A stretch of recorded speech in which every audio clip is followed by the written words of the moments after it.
Welcome to the Oh So Spurs podcast, where today we are going to be previewing Wolves, running over your questions, and we also had an insider in the open training session today who will be telling us all. And there was even a sighting of Ryan Sessegnon to discuss. I don't believe you. He lives. He lives. But we'll be asking Ross later, did he actually play with the first team in the training? I'm interested to see. We'll discuss that in a little bit. But today with us, we have Stu. How are you, mate? All good. How you doing? Doing very good as always, thank you. We have Deej, how are you? Doing good. And we have Ross, who for the second time, great to have you back, Ross. How are you? No, I'm very well, thank you. Thank you very much for. I haven't announced it yet, really. I should have done the old. I've joined OSO Spurs, but no, it's good to be. It's good to be now firm, and that my first appearance didn't put you off, and you still kept the numbers, which is good. Yes, yeah. No, it's great to have you on again, and hopefully many more coming up. So so we start with the questions then. We had quite a few on Twitter and on YouTube as well. So I will start with Twitter. Start with Chang. Will Saturday's home league game against Wolves be the perfect opportunity for Big Ange to deploy a back three of Van der Ven, Romero and Dragusin, assuming Porro and Udogie don't feature? Stu, should we start with you? I have seen a lot of people kind of speculating that we'll go to a back three. I don't see it myself. I think Ange will stick with his trusted format. He's very much live by the sword, die by the sword. He does what he wants to do, and he doesn't adjust it for anyone until halftime if he sees it isn't working.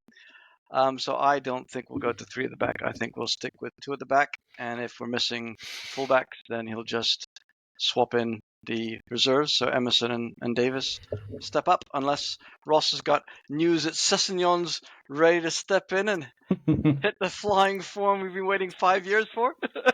I'm gonna break his heart and say no. It is me. I'm gonna have to reveal my spineless credentials now. It was me on the inside at the open training session with my son. No, they're gonna. It looks like they're gonna play a back four with Royale at right back and Davies at left back. They did lots of drills with that back four, obviously with VDV and Romero.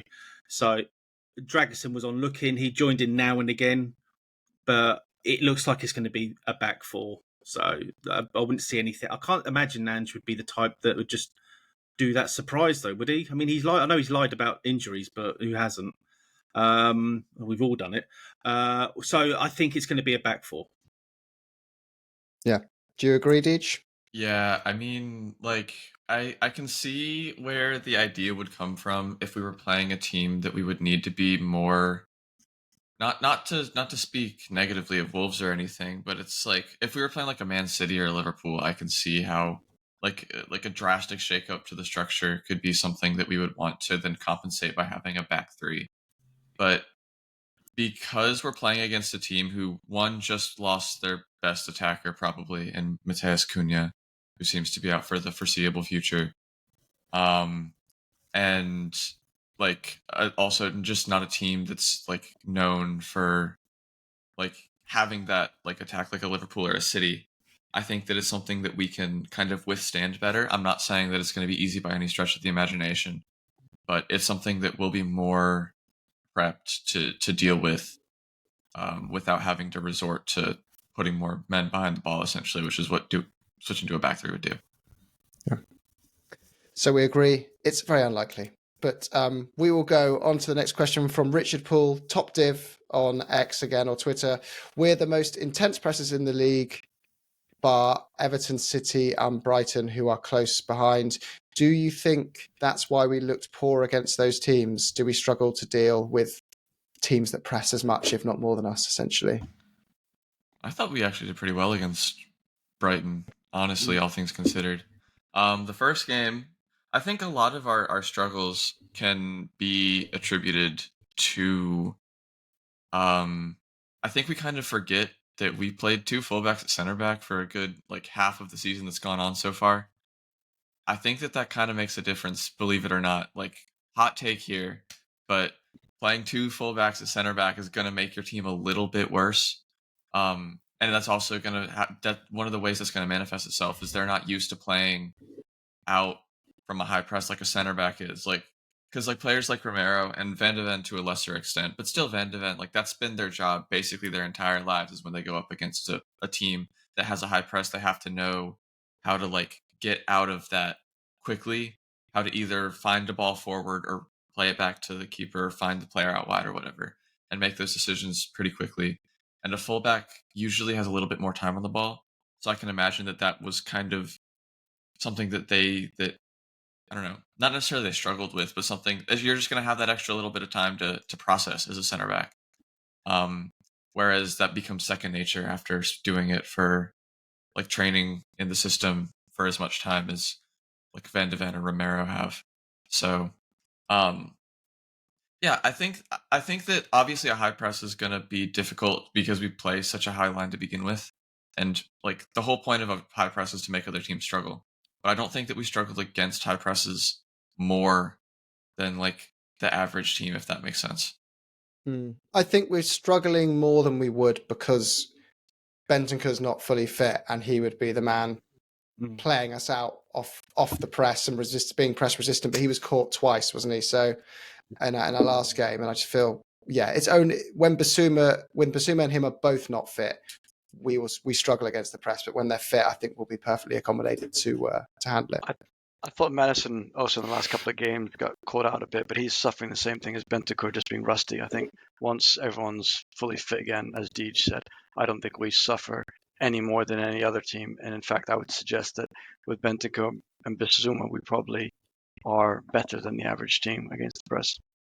Yeah, agree. Next question we have is from Kia Sesh on Twitter. With transfer rumours already gathering pace, who would you want to improve the squad? Now, there was one prominent name. Do we just twist this into that big name and go, are we actually going to see Frankie de Jong as a realistic target? No. No. Not happening. No. Without sounding too kind of, I don't know what's the word. Who would you drop? Basuma and Bentancur, especially as Stuart rightly said, when they're fit, they're so press resistant. Frankie de Jong is very, I don't know, he's a very Dutch player. He's very calm on the ball, just knocks it about, passes it around it. I mean, I don't think he's the type that would fit in, really. He's a great player, don't get me wrong. I just don't think he would suit our play in a weird way.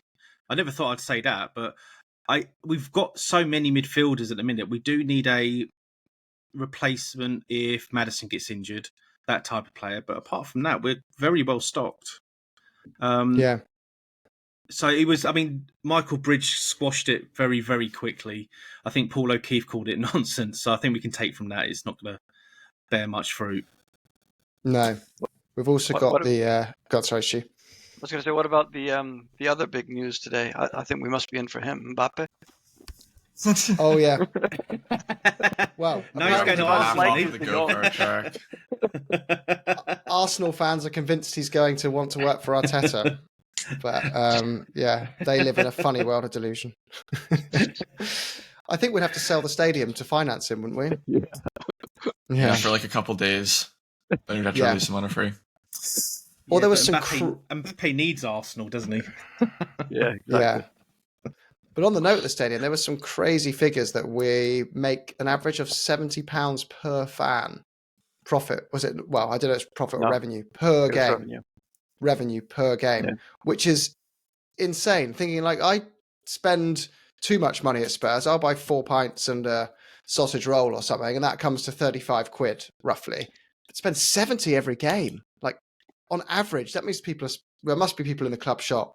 It's got to be people in the club shop, yeah. When I went at Christmas, it was just chock-a-block. You couldn't move. So that place must be, minting it for leaving. Yeah, what a cash machine.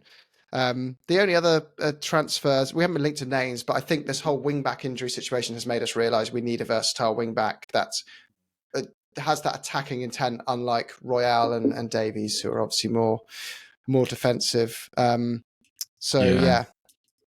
Also a winger. Pedro Neto, I guess, is one we've been linked to recently. Who's that, sorry?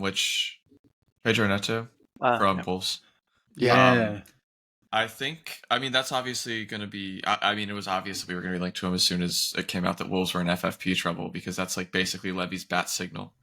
As soon as you see a team is in financial disarray, then we come in and we take their best player for a cut rate price.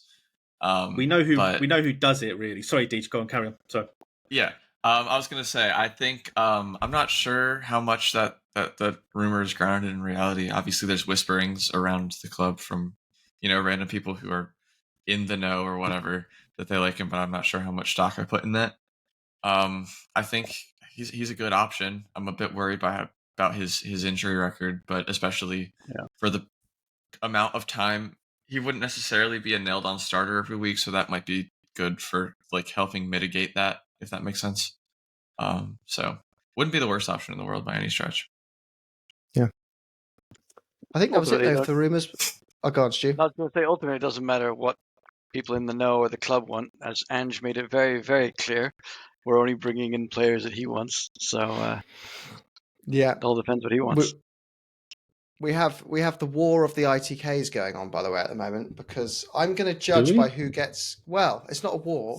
There's rumours coming out from various ITKs, the most prominent ones.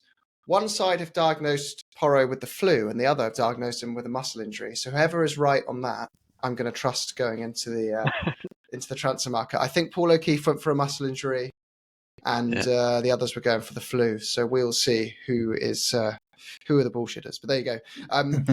If not all of them. No, I'm joking. That's another discussion. But questions on YouTube.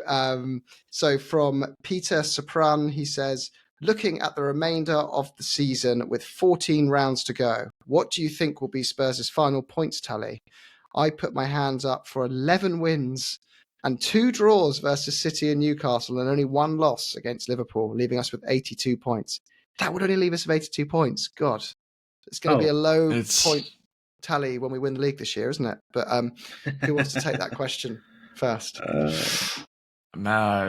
That kind of mental math is something that I'm not sure I can conjure up, but based on the 82 point total that's given in the question, I think that we should probably be aiming a little bit lower than that. I mean, obviously, it'd be nice if we won all the games we were supposed to win, and didn't but that's not going to happen. It's the Premier League. Every team is, even like the teams that are like nailed on for relegation, are going to give you a good fight. Like Sheffield United have been subpar all season, and we needed like a 100th minute winner basically to beat them. So it's I think that we'll probably end up in the mid to low 70s, if I had to guess. If we go on a crazy run, then maybe we can talk about high 70s, but I don't think we'll hit the 80 point mark. And I think that's fine. I think we need a bit of perspective. We need to maintain that. Everyone's like, oh, it'll be such a disappointment if we don't get Champions League. And I agree with that. I think that where we are right now, it'll be a disappointment if we don't get Champions League. But I think that obviously perspective is required to remember the beginning of the season where we were the second most bet on team to get relegated. You had every pundit in the world talking about how we probably won't finish in the top half, and then those same pundits are going to get on our backs if we don't finish in the Champions League places this season, because of course. And then we also, like I mentioned earlier, spent a decent chunk of the season without our 2 starting center backs, where we didn't have, which is the place that we have the worst squad depth. So, I mean, and that cost us a lot of points. Well, it's if the 82 points are correct, by the way, the Premier League's been won 8 times on 82 points or less, just for context there. And the lowest that was ever before City existed, man. Yeah, exactly. They're not real. Okay, but Man United starts you. I did the calculation the other day, and I think we're either going to go 9-3-2 or 8-4-2 in the next 14 games. So we're either going to finish on 77 or 75 points, which will give us 4th.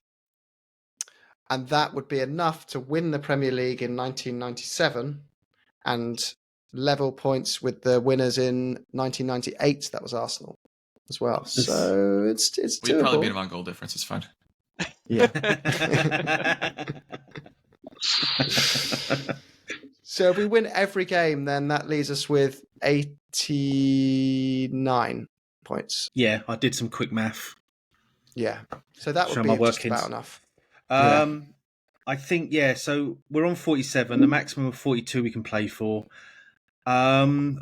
It's just us to probably beat Man City at home and lose to Luton at home. But then this team is made different. And a question to everyone: who do you think our biggest threat is, Man U or Villa?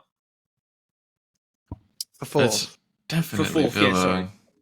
I Villa? don't. You don't think Villa are just tailing off? That's Villa are my tailing fear. off, but I don't think United are gonna like win like a couple more games, and then they're gonna probably draw level with Villa at some point Yeah, in the that's what I near think. future, and then they're gonna lose 3 games in a row because that's how that team works. It's been how they've worked for years, and I'm not particularly worried about them at the moment, especially like. I mean, nothing I've seen from them this season, except for their games against Villa, ironically, have given me any sort of worry that they're gonna have a strong run at any point in the season. Because I think I don't know. I can't. Obviously, I'm not gonna like be aware of the ins and outs of the Manchester United team. But the only 2 wins that are coming to mind that are like quality wins are their wins against Aston Villa, and that just means they match up well. That doesn't necessarily mean that they're a better team than them. Like holistically. I think it's going to be a battle for fifth between the two of them, and we're just going to be on our own for fourth. That'd be Do you nice. That's the dream, yeah. Do you not think that you're not that confident that we're on par with Arsenal this year? I mean, I don't know. Thanks. They've passed the point where they need to. I don't know. They just play a brand of football that is very good at churning out wins, unfortunately, without necessarily needing to play all that well. I think that that's probably the biggest draw of Arteta ball, or whatever you want to call it, is that, or phase whatever, according to the Harvard class that he's teaching on tactics and whatever. It's that the way that they play is just so oppressive to the opposition that they don't need. They just basically play by the law of large numbers, where you get enough chances, you're going to score one by accident, which is like the same way that Angeball works, really, but they just approach that in different ways. So that's very pessimistic. I'm still going for our 0.03% chance of winning the league. So Is that that high? Yeah, it was 0.01. Then we beat. Yeah. Then we're up to 0.02. I think it's 0.03 now. So yeah, we're closing in. Next question we have from Rick is: are the many highly speculative rumours and suggestions about prospective transfers in the summer really productive in February, when we have so many matches to win and a Champions League spot to take? Rick from Canberra. Yeah, it's need the Twitter revenue. Yeah, it's all $8 of it for you got to think, million impressions. People like all the prominent journalists, they need to force a conversation and something for us to get excited about. There's nothing to sell otherwise. They've got a 2-week window coming up, just a way of no football.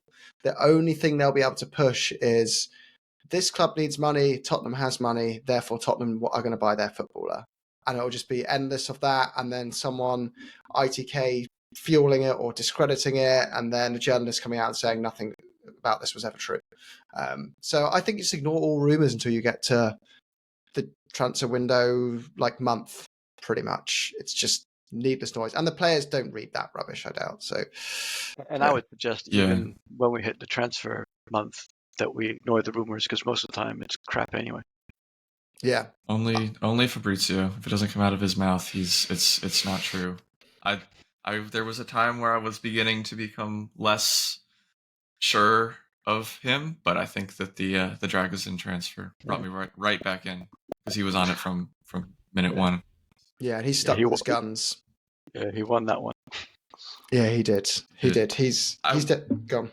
I was gonna say, I will say the one thing that I would say about transfers is the one sort of transfer that I'm not necessarily saying listen or whatever, because most of it is just made up stuff. But I will say that the one, like, I guess, genre of transfer that isn't necessarily worth completely writing off is our new trend of Wonder Kid pre-transfers.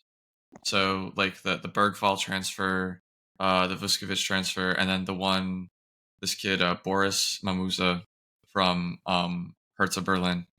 I don't know much about him. I don't watch Hertha Berlin's teams, so I can't speak too much on him. But I think that that's the kind of transfer that if ITK does come out or whatever, that's something that isn't necessarily worth. That's the one kind of transfer I would allow myself to get excited about, because it doesn't really matter whether we're in the transfer window or not, because it won't go through for another couple of years anyway. So if you want to waste your time watching some other teams, it may as well be for those transfers, not the Frankie de Jongs or whatever, because that's just Yeah. It might be worthwhile watching. What's the name of the team that we got Bergvall from? Considering we're allegedly, we're allegedly going to having close links with the club, so it might be worth checking out their youth team games going forward. Oh, true. So we're going to be like using them as like is this just a posh way of saying what was the old term for that when you had like Leighton?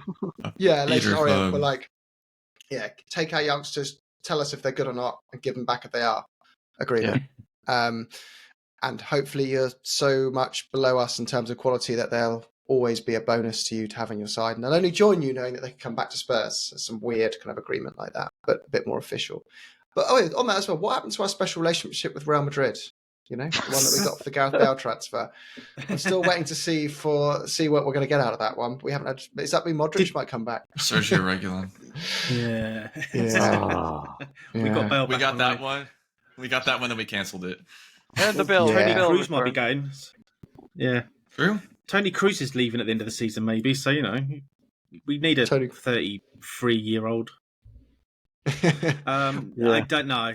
That was always funny. I always think that Levy was a bit stung by Florentino Perez. I mean, who hasn't been? I just think maybe we're doing like the City group of 50,000 clubs under their nose. Maybe we're doing that, and this the Swedish club is just our first onto many. So I mean, it's Scott Money's there, and he's obviously from that world. So watch that space. Maybe it's going to be more and more clubs. Yeah, interesting. I think we've got to move towards a multi-club model regardless. That seems to be the way that everything's going. And it's not about, I know City fans will say, we don't buy players from our feeder clubs or whatever. It's not about that. It's about having... just did. They did do it one, yeah. Like just now, like literally just now. They did. That kid was on loan, isn't he? They brought the kid over to Troyes, who was in the second division of France, and then they didn't get promoted because they tried to hire someone who played like Pep, and then when they didn't get promoted, they then decided to send him to Girona, and Girona's obviously doing really well, and because all these clubs are still under the same group, they're able to buy him for pennies on the dollar from this poor French club who's going to see like basically none of the profit. And I mean, obviously that's the problem with the feeder club model, is there's going to be clubs that benefit from it, like Girona. Or I'm not saying Girona's success is because they're a City feeder club. They're having a fantastic season and they haven't really spent a whole ton of money to do it. But clubs like Troyes are just going to be kind of left out to dry. It's apparently it's the scouting network, so it's what you're really investing in. It's the kind of local expertise and knowledge of every single division when you've got a finger in a pie there. And that's reporting back to, mummy and daddy. I think the concept it works, because how many times have we said, we've had players who are promising, like Kyle Walker-Peters, like Skip, whose development is kind of stunted because they haven't had game time. They're too good to go on loan, but they're not good enough to get game time.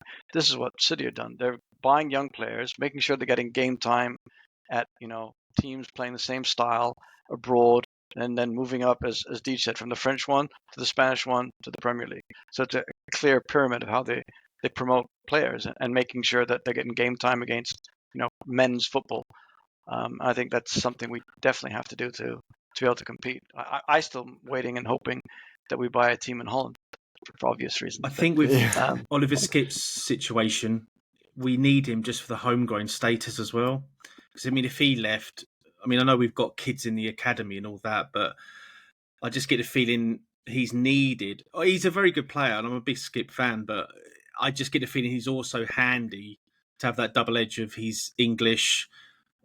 He's been at the club or trained at the club since he was 6 or whatever, and that just helps that quota in a way. So I can understand him needing a loan, but I can't see it happening unless we get somebody else or something happens with Pap Sarr or something like that. You know, But we didn't need Skip this year because No, we didn't. we had Lloris even listed as one of our players, so we didn't need Skip to fill the squad numbers.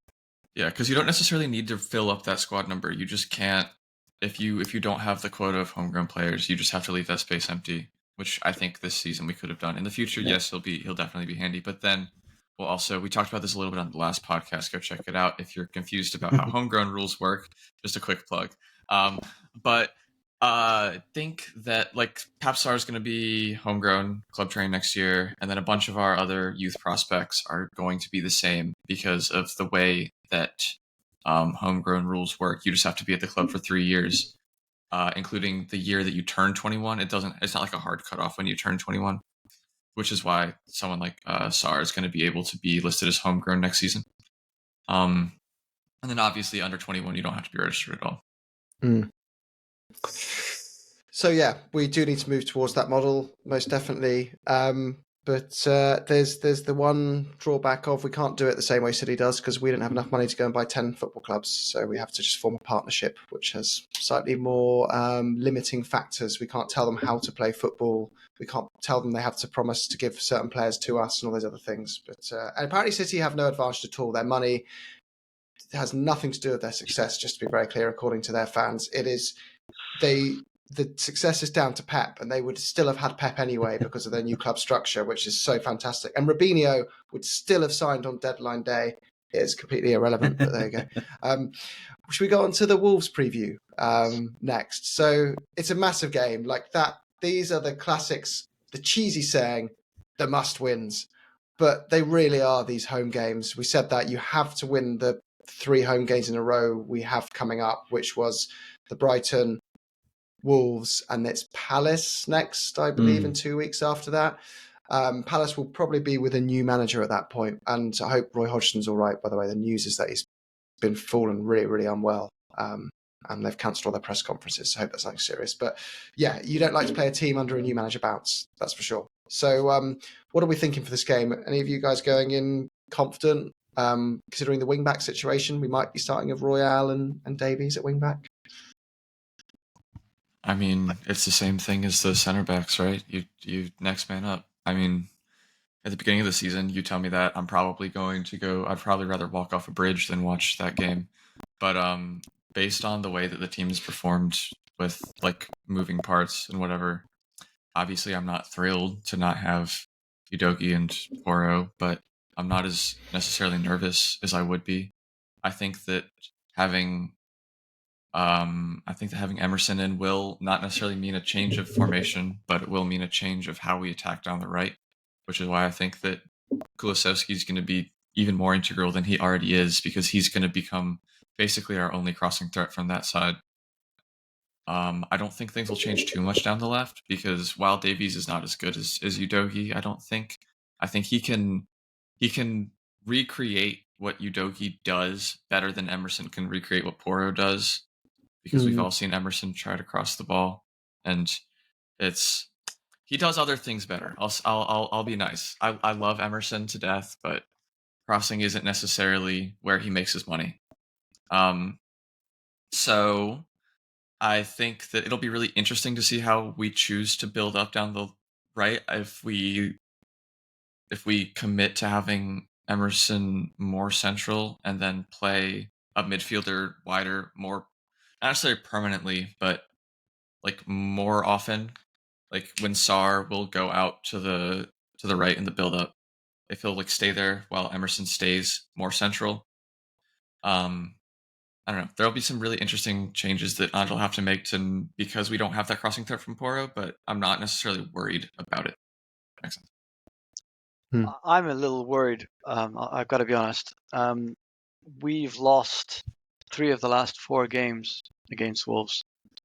I thought they deserved to win the home game against us. Even though it was 2 late goals, I thought it was goals that were coming. And since Nuno took over, which of course I'm sure the team will want to do well for him on his comeback to White Hart Lane. Make him proud. Yeah, make him proud. But their form has picked up. They've won 2 and drawn 1 of the last 3 away games.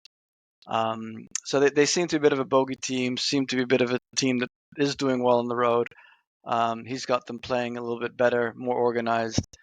I don't think it will be a walk in the park, especially as we've seen the last couple of games. Our players, while we're happy they're all back, are still a little bit rusty, still have to kind of find their feet. So I think it could be a tight game. And of course, in typical Spurs style, their top scorer, who looked like being injured, apparently is going to be fit for the weekend. So the other Korean lad, who I'm sure he'll be looking and really trying to outshine Son in Son's home field. So that should be interesting. Yeah. He had quite a good tournament as well, didn't he? Mm. Yeah. Ross, do you think you're going in confident to this one, or think it's going to be a squeaky bum? It's not going to be easy, obviously, and no Premier League team is easy unless it's, it seems like Sheffield United seem to be rolling over for everyone. I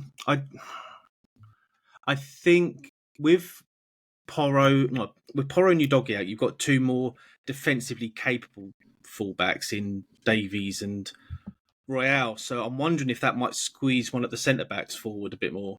See Van der Ven go on a buccaneering run, see Romero get pushed further forward, which he's done a few times, even when the other fullbacks have played. Also, I'm hoping it means that Maddison isn't having to drop deep so much to cover.